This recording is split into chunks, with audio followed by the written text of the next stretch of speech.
RCB fans ಹಾಗೂ RCB ತಂಡಕ್ಕೆ big shocking news. RCB ತಂಡದ ಸ್ಟಾರ್ ಬ್ಯಾಟರ್ ಹಾಗೂ ಸ್ಟಾರ್ ಬೌಲರ್ ಐಪಿಎಲ್ನಿಂದ ಔಟ್ ಆಗಿದ್ದಾರೆ. ಸಿಎಸ್ಕೆ ವಿರುದ್ಧ ಈ ಆಟಗಾರರು ಇರುವುದಿಲ್ಲ. ನಿನ್ನೆ ಡೆಲ್ಲಿ ಕ್ಯಾಪಿಟಲ್ಸ್ ವಿರುದ್ಧ ಭರ್ಜರಿ ಗೆಲುವು ಸಾಧಿಸಿ ಈ ವರ್ಷದಲ್ಲಿ ಸತತ 5ನೇ ಪಂದ್ಯವನ್ನು ಗೆದ್ದ ದಾಖಲೆಯನ್ನು ಮಾಡಿತು.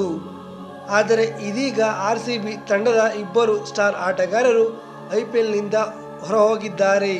ಹೌದು, ಸ್ಟಾರ್ ಬ್ಯಾಟರ್ ವಿಲ್ ಜಾಕ್ಸ್ ಹಾಗೂ ರೆಸಿ ಟಾಪ್ಲೆರ್ ಅವರು ಆರ್ಸಿಬಿ ತಂಡವನ್ನು ಬಿಟ್ಟು ತಮ್ಮ ತವರು ಇಂಗ್ಲೆಂಡ್ ತಂಡಕ್ಕೆ ವಾಪಸ್ಸಾಗಿದ್ದಾರೆ. ಮೇ 22ರಂದು ಪಾಕಿಸ್ತಾನ ಹಾಗೂ ಇಂಗ್ಲೆಂಡ್ ಟಿ20 ಪಂದ್ಯ ಆಡಲಿದ್ದು, ಈ ಪಂದ್ಯದಲ್ಲಿ ವಿಲ್ ಜಾಕ್ಸ್ ಹಾಗೂ ರೆಸಿ ಟಾಪ್ಲೆರ್ ಅವರು ಕಾಣಿಸಿಕೊಳ್ಳಲಿದ್ದಾರೆ. ಈ ವಿಡಿಯೋ ನಿಮಗೆ ಇಷ್ಟ ಆಗಿದ್ರೆ ಲೈಕ್ ಹಾಗೂ ಚಾನಲ್ನ ಸಬ್ಸ್ಕ್ರೈಬ್ ಮಾಡಿ. Thank you for watching.